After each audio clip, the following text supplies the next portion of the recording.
voix basse posée, chaque ligne isolée. Elle s'appelle Sophie. Elle a 44 ans. Elle a grandi en sachant 3 choses sur son père. Qu'il était parti quand elle avait 3 ans. Qu'il n'avait jamais cherché à la contacter. Qu'il avait choisi clairement et complètement de ne pas être son père.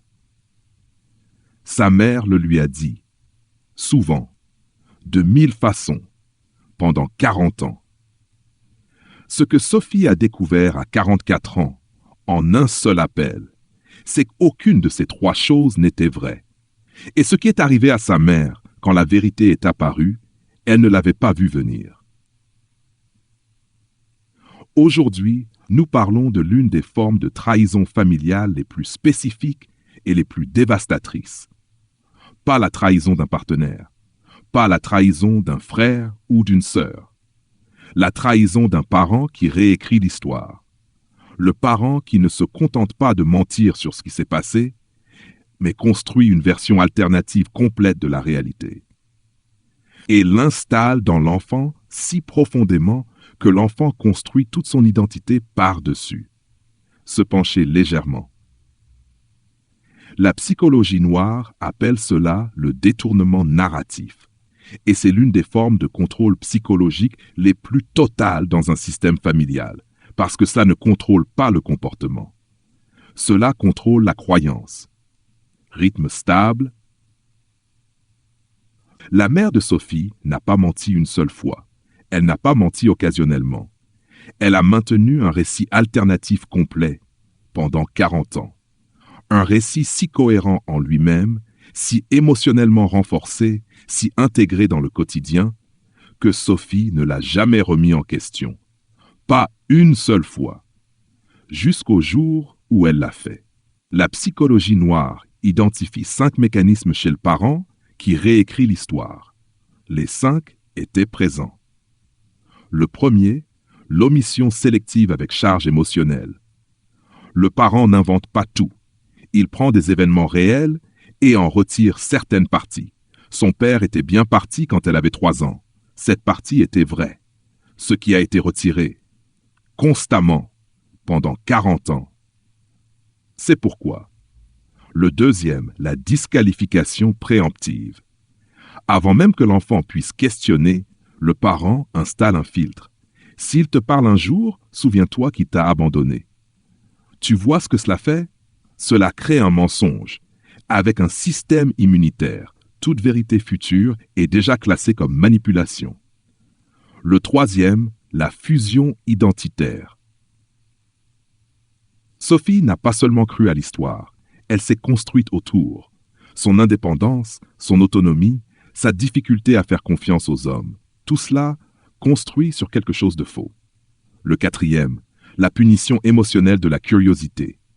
Chaque question était suivie de douleur, des larmes, du retrait, de la blessure.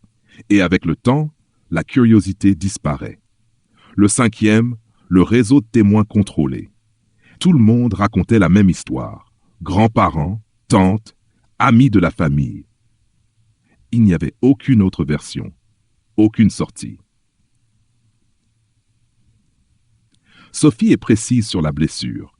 Elle a passé 2 ans en thérapie à apprendre à la nommer, parce que ce type de blessure résiste aux mots simples.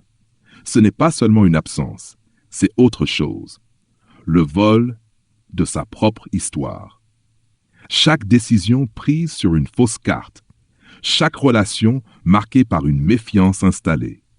Légère montée. Sa solitude n'était pas sa nature. Elle a été construite. Elle m'a parlé de l'appel. Elle l'a trouvé grâce à une cousine, une femme restée en contact avec les 2 côtés et qui a décidé qu'elle était trop âgée pour continuer à porter le silence. Sophie a appelé. Il a répondu à la 2e sonnerie. Et en 4 minutes, 3 choses se sont produites qui ont détruit 40 ans de réalité. Il connaissait son anniversaire, pas seulement la date, l'année, la maternité, le prénom qu'elle aurait pu avoir. Il lui a dit qu'il avait écrit, chaque année, pendant 18 ans, des lettres renvoyées, non ouvertes, avec l'écriture de sa mère. Et puis il a demandé, Est-ce que ta mère t'a déjà donné la boîte? Il y avait une boîte. Elle l'a trouvée ce soir-là, dans une armoire qu'elle n'avait jamais eu le droit d'ouvrir enfant, derrière des manteaux d'hiver. 18 ans de lettres, chaque anniversaire, chaque Noël, certaines avec des photos, d'autres avec des questions. Est-ce que tu es heureuse? Un père qui demandait, pendant 18 ans, si sa fille était heureuse, et une fille qui croyait qu'il n'avait jamais pensé à elle. Elle n'a pas confronté sa mère ce soir-là. Elle est rentrée. Elle est restée avec la boîte 3 jours avant de pouvoir l'ouvrir. Puis elle a tout lu, dans l'ordre, en commençant par la première, écrite à une enfant de 3 ans qui ne la lirait jamais. Elle m'a dit qu'elle avait pleuré d'une façon nouvelle, pas exactement du chagrin, autre chose, comme un mur qui s'effondre. La psychologie noire appelle cela l'archéologie narrative, reconstruire le soi à partir de la vérité. Sa thérapeute lui a dit « Il faut environ 1 an de reconstruction pour chaque décennie de mensonges. Le sien a duré 40 ans. Calme, presque neutre. 6 mois plus tard, elle a confronté sa mère. Elle a posé la boîte sur la table. Sa mère l'a regardée longtemps. Puis elle a dit « Ton plat, j'ai fait ce que j'avais à faire. » Pas de déni, pas d'excuse, pas d'hésitation. Juste une certitude. La forteresse morale. J'avais raison. Je t'ai protégé. Regard direct. Elle a menti. Pour garder sa fille. Pour être le seul parent. Pour être irremplaçable. Et le mensonge lui a coûté exactement cela.